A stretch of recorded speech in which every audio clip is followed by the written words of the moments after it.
What's good, fam? T-Pain just said what everybody been low-key thinking, and Drake ain't know how to handle it. This ain't no beef bait video or another Drake versus the world story. Nah, this time it hit different. T-Pain said something that cut deep. He ain't even diss Drake. He just reminded him of his own words. And Drake folded like a paper plate. And then out of nowhere, Chris Brown slid in. Y'all remember how deep that tension go? The girl they both love, the fights, the clubs. Yeah, it got messy real quick. So when Chris Brown jumped in, this went from a little comment to straight cultural warfare. But let's rewind it real quick, cause this story, deeper than a tweet or IG post. This the moment Drake's legacy started looking shaky. So boom, T-Pain was just chilling on a podcast, doing what OGs do, dropping jams. And he brought up this old quote from Drake. Y'all probably remember this one too. Drake once said, "I want to be one of them people that gracefully bows out, not get kicked out." That line used to hit hard. Drake said that like he was gonna know when to leave the game on top. But guess what? He ain't do none of that. Matter of fact, he doing the complete opposite. T-Pain broke it down real smooth. Like, Drake said that, but now he that same dude who keeps saying, "Y'all ain't like that one? Hold up, let me try again.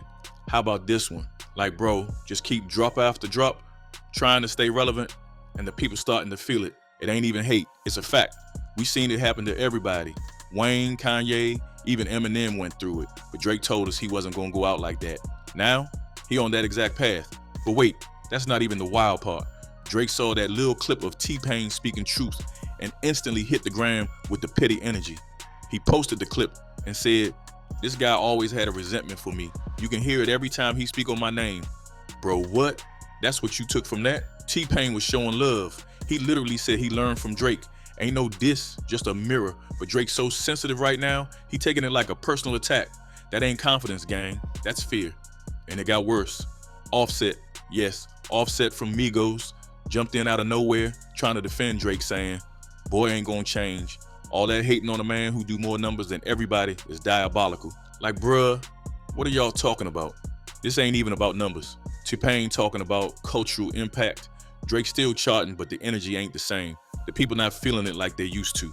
And deep down, Drake know that.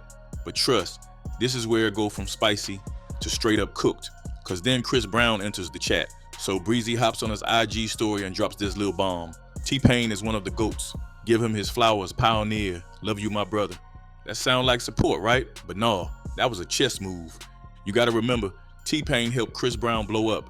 We talking Kiss Kiss era, when Breezy was still getting his name up. So this ain't just random support, this personal. And come on, let's be real. Chris Brown and Drake never really been cool. Yeah, they squashed it publicly after the whole Rihanna mess, but that beef was never truly dead. That's blood beef. That's we not fighting, but I still don't fuck with you type beef. Chris been waiting to slide on Drake, and this was the perfect alley-oop. T-Pain throws a soft jab, Drake overreacts, and Breezy comes through like, "Say less, I got this." That's light-skinned warfare at its peak, no cap. But it don't stop there, cause Chris ain't just throw a shout out. This man backed it up with some history. Let's not forget what this whole Drake versus Chris Brown thing really about. Rihanna, yep, the queen herself. Back in the day, they both was head over heels for her, and that little love triangle turned ugly fast. They was throwing bottles in the club, throwing shade on songs, straight trying to one-up each other for years. Even when they squashed it, you could tell it was tension in the room. So now, years later, Chris Brown standing with T-Pain against Drake, that ain't just love. That's strategy. That's, "Oh, you thought this was over?" energy. But the pettiest part of this whole saga is what Drake's right-hand man Chubs tried to do. And let me tell you, it backfired hard. So Chubs, one of Drake's day ones, his muscle, pull up in the club on some troll shit. He grabs the mic and says, "Ayo, play some T-Pain." Like he trying to clown him, like T-Pain irrelevant now. But what happens next? DJ after DJ says, "Nah, I don't got that." Bruh, the whole club rejecting the request, and Chubbs smiling like he did something. But here's the ill, you just exposed the DJ's ignorance, not T-Pain's irrelevance. T-Pain created the sound y'all still vibing to. Auto-tune, club anthems, chart hits with melody, that's all T-Pain DNA. If your DJ can't even play T-Pain, he shouldn't be at the booth in the first place. And then Chubbs started speaking, and no hate, but his voice caught the whole internet off guard. Like, bruh, this what y'all scared of? This the guy trying to take shots at T-Pain? Man, if this was a real battle, T-Pain already won without even responding. But the deeper problem, this ain't just about music. It's about culture and OVO looking mad out of touch right now. See, when Chubs tried to clown T-Pain in the club by asking the DJ to play his music and the DJ ain't have it, that wasn't a win. That was straight up embarrassing for them. And the worst part, they thought they was making a point. But real talk, if you in a whole club and multiple DJs don't got T-Pain in their crates, that ain't T-Pain's ill. That's a red flag on the DJs and the promoters. Like, bruh, this the same man that helped define the underscore sound underscore of the late 2000s and early 2010. Yes, you mean to tell me you can run a set and not have buy you a drink? Can't believe it, bartender, I'm sprung when, or even kiss kiss in your bag? Folk, that's like a DJ in New York not knowing who Biggie is. Like how y'all claiming hip hop culture, but acting like the folks who built that sound don't matter. That's the deeper issue with how OVO be moving now. It's like they playing chess with their own legacy, but not in a smart way. They treating cultural icons like competition instead of underscore community underscore. T-Pain ain't even in the same lane as Drake anymore. He OG status now. He legacy certified, but instead of uplifting that legacy, OVO trying to erase it to keep their spot on top. And that's not just short-sighted, that's dangerous. Because once you start acting like your idols are your ops, the streets gonna stop riding for you. Let's get to the root of this. Drake got one of the craziest work ethics in the game. Ain't no denying that, but it is low-key starting to look like an underscore insecurity underscore instead of a strength. Like, think about it, bro ain't never disappeared. From the moment so far going all hit, he been in our faces 24/7, every year, every season, album after album, feature after feature, song leak, tweet, IG live, press run tour, repeat. And yeah, it worked for a while, but now the fatigue is real. Fans ain't excited no more, they're exhausted. Even when Drake drops, people are already trying to debate if it's mid or not before the second listen. That's wild. The GOAT convo don't even come up no more. It's just, aight, what's next? Meanwhile, Kendrick don't even post for years. When he finally drop a teaser, the whole timeline lock in. Why? Because he disappeared. He gave people time to miss him. He gave himself space to grow. Drake never gave himself that, and now it's catching up. Here's the scariest thought of all. Maybe Drake knows exactly what he's doing. Maybe he knows that if he ever steps away, even for a year, it might be over. Not because people hate him, not because he ain't talented, but because the world don't wait for nobody, especially not in this new TikTok stream first era. We move on fast, we on to the next wave in a week. If you're going too long, you might come back and realize the culture passed you by. So Drake's solution is to never leave, always drop, always be visible, always be part of the convo. But the problem with underscore always being around underscore is you become background noise. You stop feeling underscore special underscore. You stop feeling like an underscore event underscore. And that's the beginning of the fade. You might still get streams, still get booked, but the love, the energy, the legacy boost, that shit starts to fade quick. And when someone like T-Pain speaks on that, instead of listening, Drake lashes out. Why? Because he's scared T-Pain might be right. Now let's bring Breezy back into this.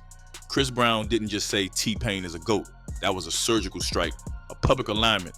That was him saying, hey, I felt you this message. Drake, not so much. And the reason that hits hard is because Chris and Drake got asterisk, asterisk, unfinished asterisk, asterisk business. From that 2012 bottle throwing club fight to the subliminal lyrics, to the awkward no guidance, fake squash moment, them boys ain't never really underscore being cool. They just got tired of losing money over it. So for Chris to pop out now and back T-Pain, that's an underscore, subtle war move, underscore. That's Breezy saying, I remember how you move. I ain't forget. And now he using this moment to pick a side. And what's crazier, T-Pain gave Chris his first chart-topping anthem. Kiss Kiss made Chris Brown into Chris Breezy. So you already know that bond gonna last longer than some fake peace treaty. Here's the part where I keep it 100. Drake ain't done. Not yet. But if he keep reacting like this, he gonna make people stop underscore rooting underscore for him. People like T-Pain, they legends. They earned the right to speak on the game. If they got a warning for you, you supposed to listen, not get defensive. The underscore real greats underscore evolve. Jay-Z evolved. He dropped the 444 when he was already a billionaire and still got critical acclaim. He didn't fight the culture. He underscore grew underscore with it. Kanye evolved. Sometimes crazy, sometimes brilliant, but he kept flipping the script. Love him or hate him, the man never stayed still. Even Nas, look how he reinvented himself with Hit Boy. Made a whole new run at like 50 years old. Drake stuck in this cycle of safe music, familiar flows, and constant drops, and it's making people numb. He need to surprise us again. He need to take risks again. That don't mean throw out a trap album or do drill with Central C. It means say something that underscore matters underscore, be vulnerable, be creative, be underscore quiet underscore even. Let people wonder where you at. Let them underscore need underscore your music again. Just imagine, Drake posts one last pic, then he disappears. No music, no press, no new drops, just silence. What you think gonna happen? At first, the trolls gonna clown. He finally retired, mid-rapper bowed out, blah, blah, blah. But after 6 months, fans gonna miss the vibes. That one friend who always say, new Drake dropped, gonna be silent, memes gonna slow down. Then a year passes, the world moves on, new rappers pop up, but there's a gap. Ain't nobody really blending melodies and bars like Drake did. Then boom, he comes back, no promo, just a trailer, just a title. The world stops. That's what Kendrick do. That's what Frank do. That's how underscore legends underscore move. Drake could do it, he just gotta let go of that fear.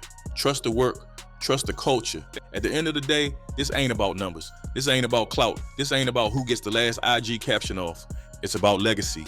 T-Pain dropped wisdom. Chris Brown showed loyalty. Chubs tried to clown and fumbled. Drake reacted instead of reflecting, but it ain't too late. Drake still got the crown, but if he keeps swinging at shadows and trying to bury the OGs that made him possible, he gonna end up buried by the next wave himself. You can't keep demanding love. You gotta earn it. And sometimes you earn it best by underscore shutting up, underscore, and letting the work speak for you. Time will tell if Drake learns that lesson. But if he don't, T-Pain already told us how the story ends. But that's just how I see it. What do you think? Was T-Pain out of pocket, or did Drake just get caught slipping? And why Breezy pop out like that? Drop your thoughts in the comments. I'm reading everything. If you F up with the vibe, hit that like, sub up, and run that bell. Don't play.